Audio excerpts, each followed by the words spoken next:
بسم الله الرحمن الرحیم. قدرمنو لیدونکو، د یک شنبې په شپه باندې په مشرقي زون کې په پردي کرښه باندې د افغان سرحدي ځواکونو له طرف نه د پاکستانیانو په پوسه باندې عملیات ترسره شوي وو چې په دغه عملیاتو کې د سرحدي ځواکونو نه یو اتل مجاهد چې یوه جمله او یو څه کلمات یې ویلي وو چې ولی مولوي صاحب چې دغه کلماتو دغه جملې افغانان خوشحاله کړي وو، غواړو چې دغه مجاهد درته وپېژنو.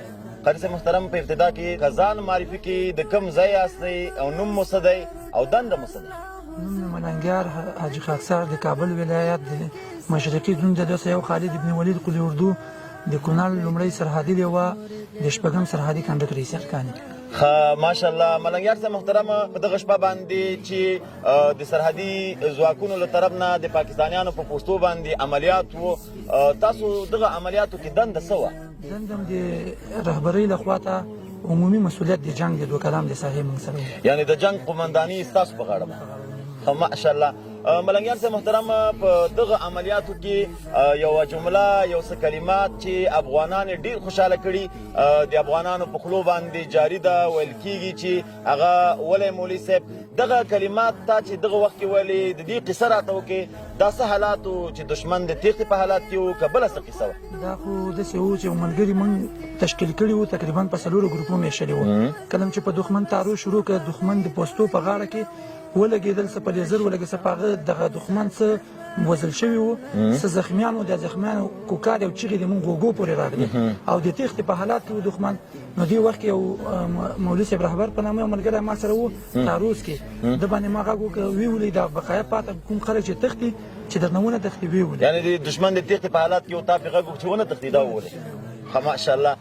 یقینا ملنګیار صاحب محترم، دغه کلمات او دغه جمله چې افغانان ته ډیره خوشحالي بخلې چې کله ستاسو دغه عملیات بریالي سو، کامیاب سوی، وروسته د دې نه چې دغه کلمات یا دغه جمله تا خپله د ملګرو نه یا اورېدله یا په میډیا کې، چونکې دغه ویډیو اول ما ته راغله چې ما کله واورېدله، ما ته هم ډېر خوند راکړ. نو بیا مې چې میډیا تعقیبوله، افغانان ډېر سخت په دې کلماتو باندې خوشحاله وو. تا چې اورېدله چې افغانان په دې کلماتو، په دې جمله خوشحاله سوي دي، تا څه احساس کو دی؟ ولا موږ ته هم ډېره واجبه ښکارېدله.